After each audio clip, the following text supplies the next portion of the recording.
All right, good afternoon, everyone, and thank you for joining Prolific's webinar today to discuss the magic of data on OpenShift. Before I turn this over to our speakers that we have lined up for you today, I would like to remind everyone that at the bottom of your screen, there is a Q&A section to raise your question. We encourage you to use this throughout the presentation today. We will be hosting a Q&A at the end of the webinar, so please go ahead and send those questions in beforehand as they come up. Without further ado, I'll be passing this over to our Chief Technology Officer, Greg Hutchinson. Greg? Thanks, Jennifer, and hello, everyone. So I'll start off by briefly introducing today's topic as well as the fantastic speakers we have lined up for you. So let's get started. We framed today's topic with magic, and although the gentleman shown on your screen may look like a magician, he is not. He's the famous science fiction writer Arthur C. Clarke, who left us with a rather magical quote that I quite like and that I'm sure you will have heard before. Any sufficiently advanced technology is indistinguishable from magic. Now, the reason this is relevant is that we live in a day and age where there are technologies in abundance that appear to achieve almost magical feats. Magic takes people by surprise. But is there really such a thing as magic? Well, we all know the answer is no, at least not any more than as an illusion. But what allows magicians to pull off what seems like the impossible is their skill, the hours of preparation, and carefully crafted tools. Now, data science is a practice that seems to have a special magical element. Voila, the data scientist produces another incredible insight. But there's nothing supernatural about it. The illusion is achieved through their skill and know-how and the data science wizardry, as it were, coupled with the tools they bring to bear. And our speakers today are going to demonstrate this and give you an idea of what you can achieve. So let's take a peek behind the curtains to see how this wizardry is achieved. There we have one integrated solution with two components, IBM's Cloud Pak for Data and Red Hat's OpenShift platform, combined into a single powerful value proposition.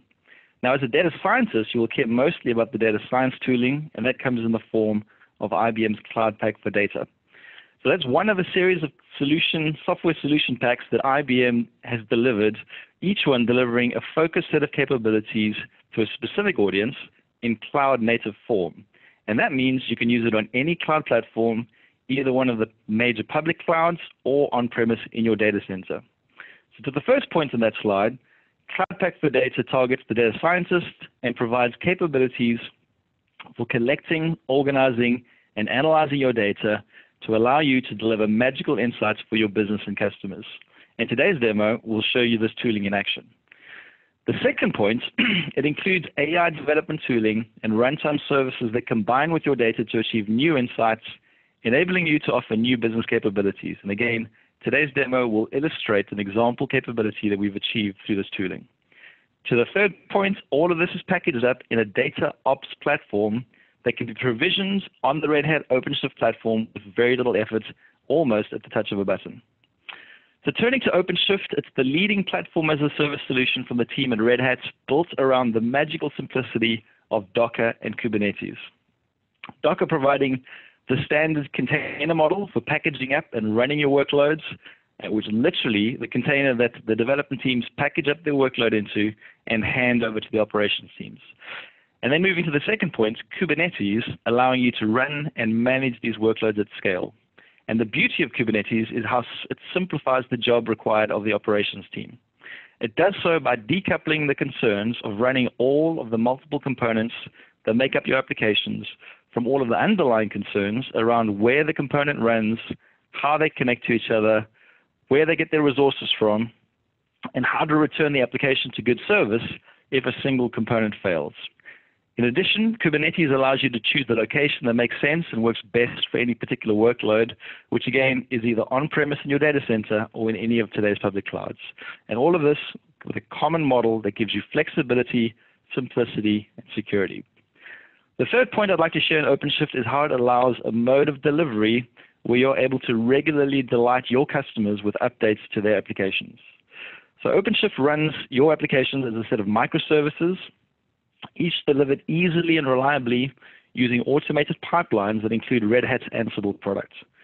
These pipelines have quality checks built in to ensure successful production deploy, and in addition, techniques like the Canary release can be easily implemented to limit the impact of any unlikely production issue. So in short, all this adds up to shorter release cycles, much improved release quality, and far reduced risk of production outages, which again means faster ROI that can have an almost magical effect on the bottom line of your business. Finally, to the joint point 4, applicable to both products, I want to call out Red Hat's approach that has really made them stand out from the crowd, which has taken the best of open source, contributing to its success, and embedding it into tried and tested enterprise-grade solutions. And that thinking has been applied by both IBM and Red Hat to produce the solution we'll see today. So now to all those points, our 2 speakers will demonstrate how you can achieve magical results. So before we jump into the demo, just a few words on our company. Prolifics is a consulting company with one simple mission: to take our customers' vision for the solutions they need to the point where those solutions are delivered and generating value, and we generate this value faster. So why Prolifics? With over 40 years of experience, we're uniquely able to deliver with a technical vision spanning both applications, data, platform, and cloud, and across the entire delivery lifecycle, bringing to bear the best of IBM and Red Hat through our deep partnerships with those 2 companies, and all of that possible as one single partner to you, Prolifics. So the last words from me as I hand over to our speakers is to say we are a global company, and as a testament to that, I will quickly mention that our first speaker, Michael, is joining us from Chicago. Our second speaker, Sandeep, is joining us from Dallas, and I've had the pleasure of speaking to you for the last few minutes from Cape Town, South Africa. So without further ado, I will hand over to Dr. Michael Gonzalez as he helps you understand what can be achieved with Cloud Pak for Data. Over to you, Mike. Thank you, Greg. So we all know the situation that we're currently facing across all global enterprises. It's a question of, do we know the data, do we have access to the data, and do we have the skills and capabilities to actually glean insight from that data? There's a couple of current metrics that are published by renowned institutions like MIT Sloan that suggest that most organizations don't understand the data that is required for AI and don't understand whether or not this data is accessible, or if it's trusted, or if it's even has the ability to be analyzed. And the curious point is that although there's all these challenges with data, they still view AI as a strategic opportunity. They still view the need for advanced analytics, even though we have challenges of getting access to our data. And to illustrate this point, we're going to emphasize a use case of sentiment analysis. Now, this is a relatively advanced type of analysis, but many organizations will publish like customer satisfaction surveys, and they put it out on the website, and they provide a lot of opportunity for customers to share their experience. And much of this shared experience is done so in free-form text. And as you can see here, there's a fairly large paragraph that where a customer is really trying to share their experience. Sometimes it's a good experience. Many times it's not necessarily. It's more of a negative type of a sentiment. The challenge, of course, is that if you do put all of this effort into gathering customer satisfaction and allowing customers to communicate to you, how do you actually glean insight from it? And in this particular use case, it's more than just text mining. It's more than just counting words. We're really trying to understand what the sentiment is and the emotions attached to that sentiment. So what we're going to do is we're going to show you how we gleaned insight from exactly that type of scenario. And to give you a simple example of some of the insight, we found that as the day progresses, sentiment becomes more negative and emotions evolve. So during the early part of the day, customers are more happy with the type of services that they're being provided. As the day progresses, they become more neutral. As you go from afternoon into evening, the customers seem to be expressing more of a sadness, and then, of course, it goes into late night, and there's emotions that are being shared that are more angry. And when you take a look at this type of insight, you couple it with other metrics. As an example, over 50% of the surveys we found in this sample data set is that they convey sadness. So they're not necessarily angry, they're not happy, obviously, but they're just sad that they didn't get their expectations met by the organization. And of course, there are those who share a more aggressive type of emotion that we need to analyze. Now, what would be the benefit of all of this insight? Well, to improve, for instance, operations. A simple example of that is that maybe we have new trainees working for our customer or working for our customers, and we train them during the earlier hours of the day, so early morning, early afternoon, and we use our more seasoned employees to deal with the evening and nighttime crowds. So to get that type of insight, we're going to take you through what we describe as a 5-step fast start data science effort. We'll show you the IBM Cloud Pack, the selection of different resources that we want to use. We'll establish a project. We'll upload assets. We'll create a Jupyter Notebook with Python 3.6 and integrate with the natural language understanding service. And then we'll use SPSS Modeler to interpret or try to explore the results from that NLU effort. So I'm going to go ahead and execute a demo here. Now, I've pre-recorded this just so that we avoid any type of issues with connectivity. So here I've logged into my IBM Cloud environment, and I have a subscription, so I'm just going to simply launch my subscription. And what IBM will come back with is a dashboard, and that dashboard describes basically the services, the resources that I have identified that I need for my projects. In this case, Foundry service. I have 4 other Watson-related services, and then by default, I have 1 storage service. So I'm going to start with the Watson services. I'm just going to open this up a bit. And here I have a resource list, and it identifies, again, those services that I'm subscribing to.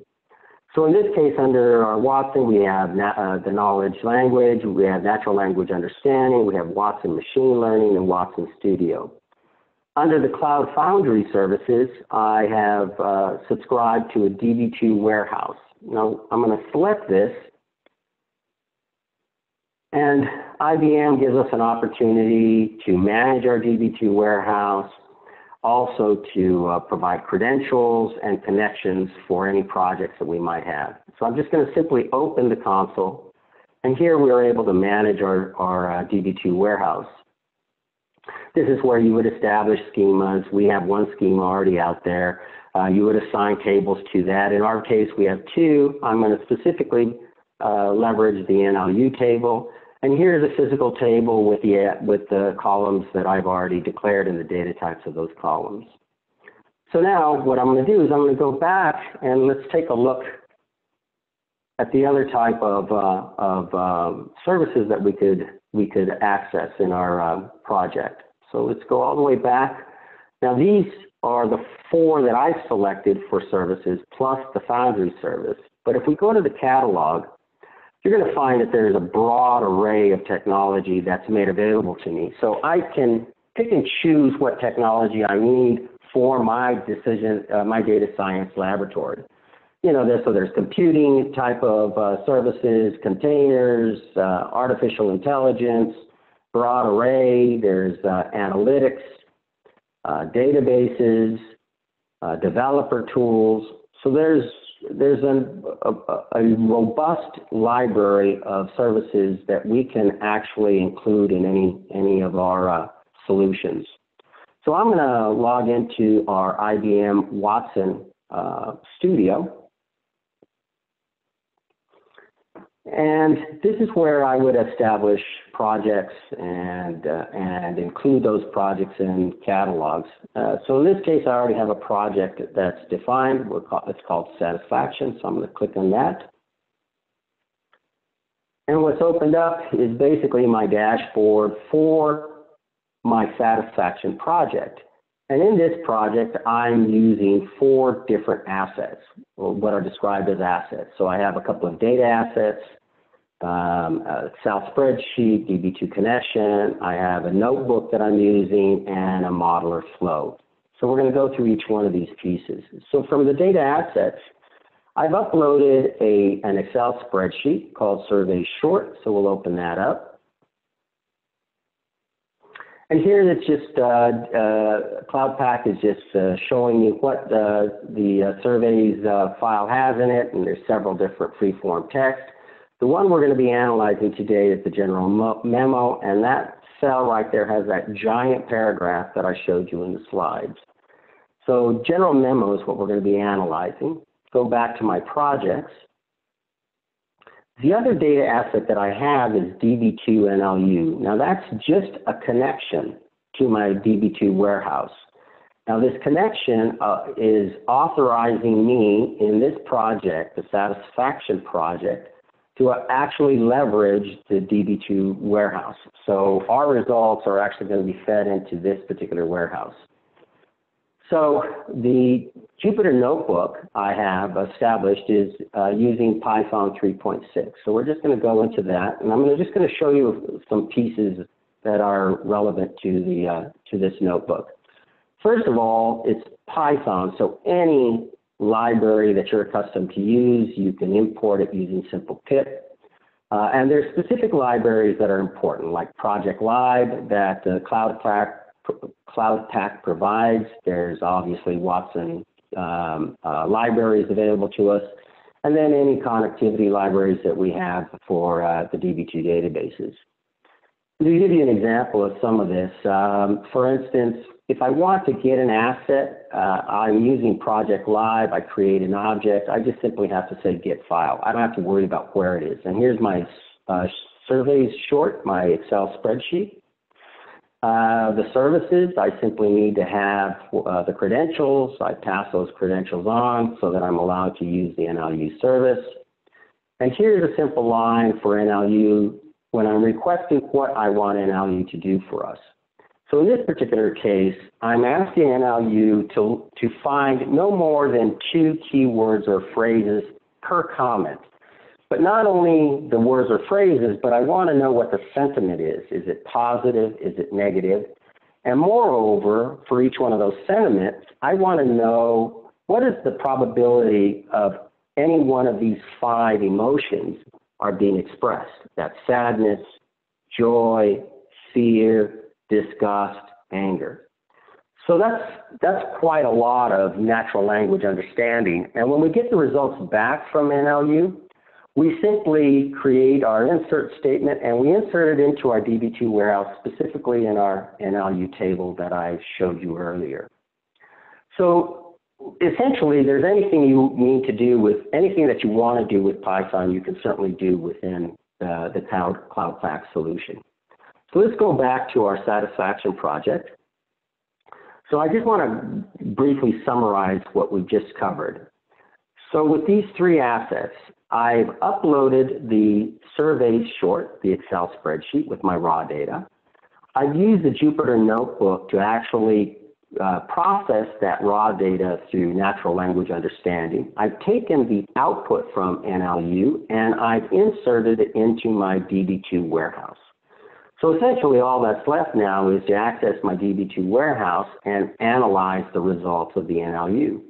And for that, I'm going to use SPSS. So I'm going to select that. So this is a fairly large, but a typical type of SPSS stream where you're doing date conversions, you're taking continuous values and converting them to categorical values. And as you can see, it's a relatively large stream.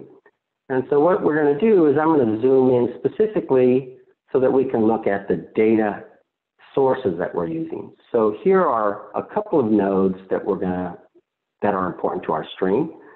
The first data asset that we're using is the raw data that we just uploaded, right? So here's survey short, it's just the Excel spreadsheet. The other one is the DB2 results, that's storing the NLU results. So I'm just going to open this up so that you can get a sense of how I connect to it. So I'm going to change the data asset. I have data assets and connections. Under data assets, I have my Excel spreadsheet. Under connections, I have my database. Now, this could be any number of connections. It just happens to be DB2 Warehouse right now. Here's my schema. Here are the two tables that you've seen before. I'm going to select NLU, click OK. And if I want custom names, I just annotation, I click and save. And now my entire stream is accessing whatever data I have up in the Cloud Pak. Now, just to show you that this is the string for our results, we'll go all the way down to the bottom here. I'll run the emotions histogram. I'll just simply run it. It executes. On the right-hand side, it'll display the output. I just simply have to open that output. And as you can see, this is the same histogram that we just showed before. So let's go back to SPSS. A couple of important points. The SPSS flow can be developed here in Cloud Pak, or if you have implementations of SPSS across your enterprise, you simply just import those SPSS streams. And you have a full complement of records operations, field operations, everything that you're accustomed to using in SPSS is available here on Model Flows. And that includes all of the mining algorithms that you may be used to implementing in your data science experiences. So let's go back to our project. Now, in this particular sentiment analysis, I've used 4 assets. I've used the data upload, I've used DB2, I've used the notebooks, and I've used SPSS. But there's a broad array of other assets I can actually include in my particular project. Those assets are dependent on which resources you've chosen to use. And so, in short, you have a relatively easy way of pulling all of this information together in Cloud Pak. So let's go back to our slides now. And I'm going to pass this over to Sudeep, who's the practice head for hybrid cloud integration and platforms. And Sudeep, I will launch your video. Thank you, Mike. I think this is a nice segue into the next video demo that we're going to see about how we're going to deploy these AI workloads on OpenShift through IBM Cloud Pak for Data. So what you're seeing on the screen is a standard OpenShift implementation, which has a 3-node master node cluster and worker nodes. What you're seeing here is the languages which are out of the box from OpenShift, where you can pick and choose the type of language or the integration services like Camel or Fuse or JBoss, and you can start to deploy those containers on OpenShift. And you also have process automation, where you can build process automation workflows or out-of-the-box Red Hat's analytics and integrate that with your CI/CD DevOps using Jenkins. On your right, what you're seeing here is the Zen project. We have implemented Cloud Pak for Data using the Zen project that we have imported into OpenShift. So on your left, what you see is the various applications that have been deployed and the pods that have been created. Part of the Zen project is the Cloud Pak for Data. As you navigate through the application and the pod dashboard within a single pane of view, what you get is a visibility into pods that are running for Cloud Pak for Data. And OpenShift provides the visibility for you to view the pod information that you can monitor and that you can build and deploy and scale pods that are required to meet your market demands. And you can also view the services that are assigned that are between these applications which are deployed within the pods that are deployed, so that you can see the interconnection of how the services work together. The other view, what you're seeing here is the storage view about the applications which are deployed and which data store it is being configured to. The OpenShift console also gives you the ability to dive into monitoring of these workloads, where the monitoring console provides visibility into various pods and the ability to deep dive into each pod details. For example, its environment details, its metrics details, and logs. And you have the ability to change these metrics either from these data, either from the console here or from the CI/CD chain pipeline, where you have the ability to either stop these workloads or start these workloads and scale these pods based on the market needs. This also gives a view about monitoring. If you have access to pods, you can directly log into the pods, or you can view logging from the monitoring web console of how you view the pods logs. The view the web console, what you're seeing here is the Cloud Pak for Data web console, which provides different AI and data related services based on different personas, like what you see on the left, which is the collect. And these dashboards give the ability to create various dashboards for you to view the data, which Mike has shown you in the previous video. What you see here is a collection of different projects where different personas can collaborate and work together. And the platform provides you access to these open source and languages where you can build these machine learning models. The platform also gives you the ability to deploy and create these deployment models. And each of these models can generate the APIs that you can leverage, or you can infuse that APIs to build more of the market demanding AI solutions.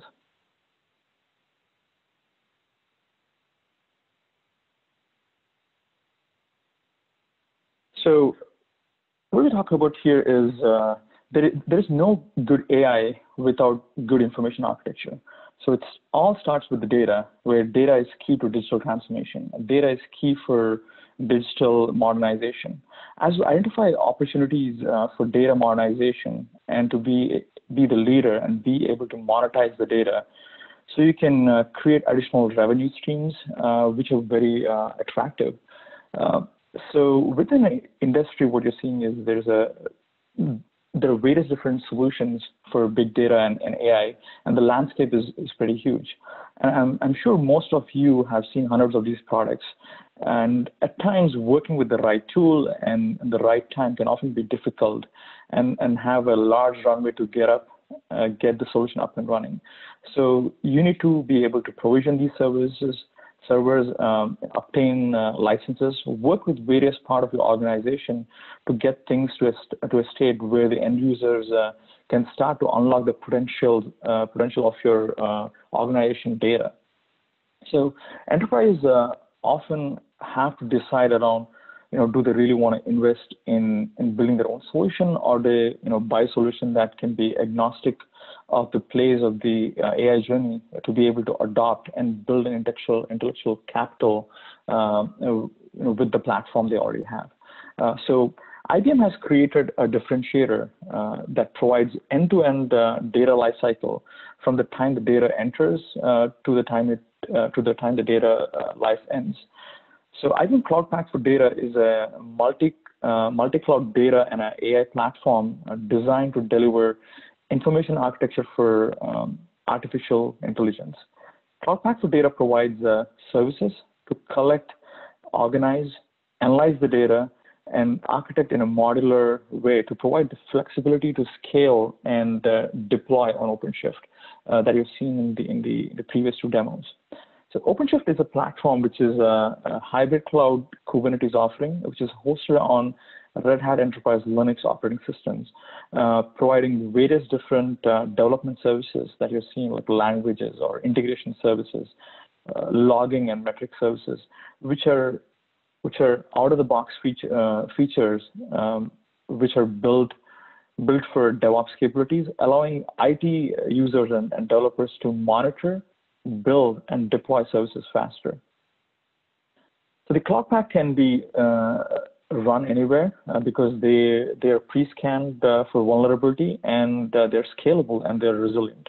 So getting a single install pack allows you to run your AI workloads anywhere, and these are certified images from IBM.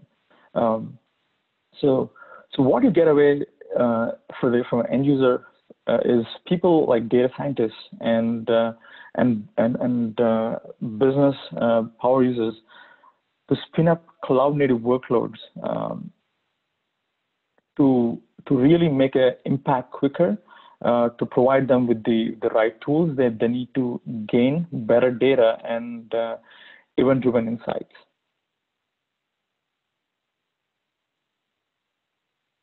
To bring this intellectual capital to the customers, IBM has built a concept on AI ladder maturity steps, where we have a collection of steps on where to start to analyze the data. Now that we have organized the data, how do we infuse the data into processes and algorithms assisting with reasonings and learnings across, allowing organizations to put the AI solutions to use to get competitive edge.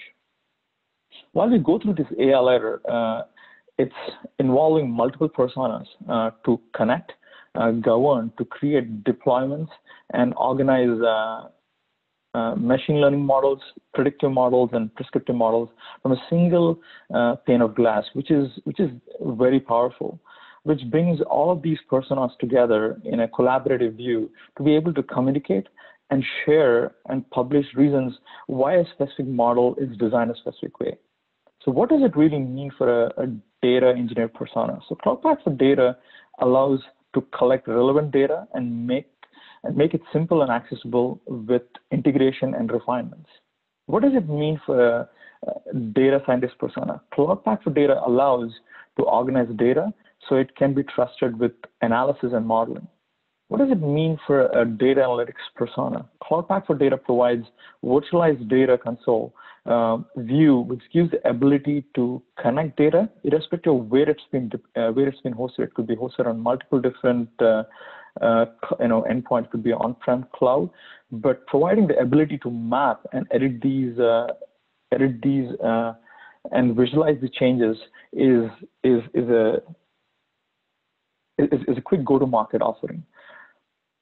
So what does it mean for business users? Holistically, business users can find these data relevant to their business needs using enterprise-wide natural language searches, features, and visually understand the relationship between the data that they are loading, allowing application developers to infuse machine learning and build APIs that they can share between the developer community. Well, thank you so much, Sandeep. Okay, great. Thank you. Well, thanks so much, Sandeep and Michael, for that excellent session. So what now?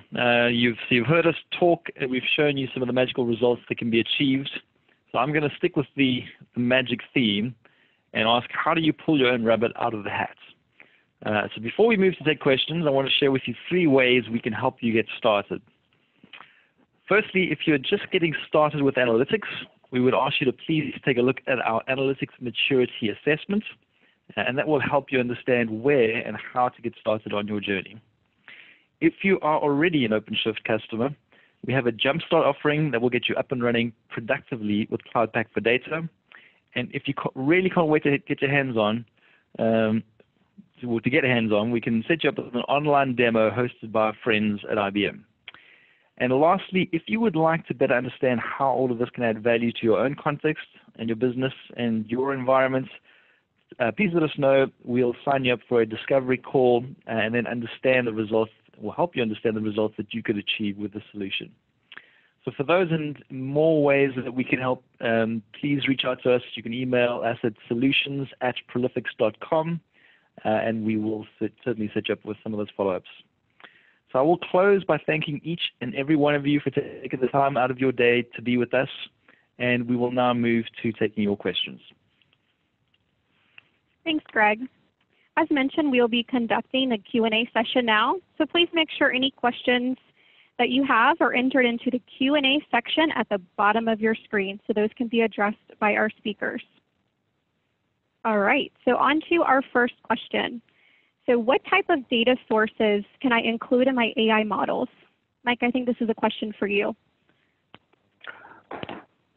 Sure. So I got without trying to be coy, it really, there is no real limit to the type of data that you can incorporate into the Cloud Pak solution. It can be structured, unstructured. It can be a normalized database. It can be a star scheme. None of that really. It could be a data lake. And frankly, it doesn't even have to reside in a DB2 environment sitting up in the cloud. IBM has done a great job of this virtualization of data. So if you have large data sets sitting somewhere in your enterprise, you simply just need to connect up to those data sources so you're accessing the data where it lives. Okay, thank you, Mike. All right, so I think this one's for Sandeep. So if I wanted to use the prediction you showed in my application, how do I go about integrating that? So here's two broad stroke buckets where the insights can be leveraged from an integration standpoint, batch and real time. For real time, you could create a API layer using something like Data Power Gateway or API Connect Gateway, and or else the out of the box 3-scale gateway from Red Hat as well.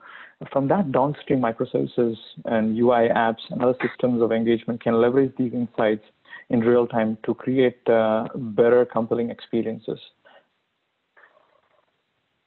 Okay, thanks, Sandeep.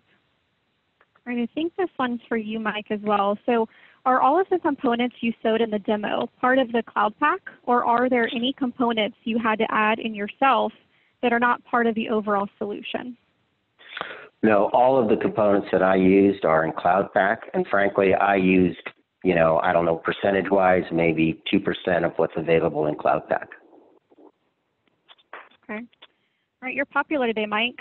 All right, does the solution offer anything for the business folks that want to do reporting on my data and AI insights? Sure. So a big component that we didn't show is Cognos. So if I do all of this analysis and I populate my data warehouse up in Cloud Pak, my Cognos solution can simply just access that, and you can build some fairly sophisticated dashboards so all of your executives and business consumers can readily get access to the metrics that they need. And you can go beyond that as well. Once we've populated that data up in Cloud Pak, you certainly can use Cognos, but then you could also use maybe your own BI tool of choice, Tableau or whatever other flavor of BI tool that you choose to use. All right, thanks, Mike. All right, and the next one's for Greg. How easy is it to get started with this solution that you guys just presented? So absolutely, I'd say that is, one of the strengths of the solution is the whole point is to make it easy for folks to get up and running and live. So again, the beauty of OpenShift is we're using Kubernetes, and Kubernetes at the kind of click of a few buttons will, from your catalog, go and spin up all the software you need in Cloud Pak for data in your cluster. And there's no more lead time where somebody has to go and wrangle for infrastructure and servers to go and get things set up and then get various folks from the operations team involved in installing various bits of software required to get this up and running. I mean, we all know how long those lead times can be. Now that we've got this beautiful OpenShift environment where we've got this cluster, with the click of a few buttons, all the software is up and running as pods and instantly available to get value from. Great. Thanks, Greg. Very insightful. And I will just add to that answer that it's not only the one-time benefit of getting up and running quickly, but it's also the benefit of making sure that you've got a good, robust system that is up and running when you need it. So, again, Kubernetes and OpenShift helps there to make sure your system's up and running live whenever you need it. All right, thanks, Greg. All right, if there's any other questions that you guys have, please submit those to solutions@prolifics.com, and we'll make sure those are addressed. So thank you guys for attending today's session. There will be a replay that is sent to everyone that has attended, so you can go back and listen to anything that you may have missed. There will also be a webcast posted on our website as well. I'd like to thank our speakers for the great presentation today on the art of the possible with data on OpenShift. And thank you again. I hope everyone has a good rest of your day.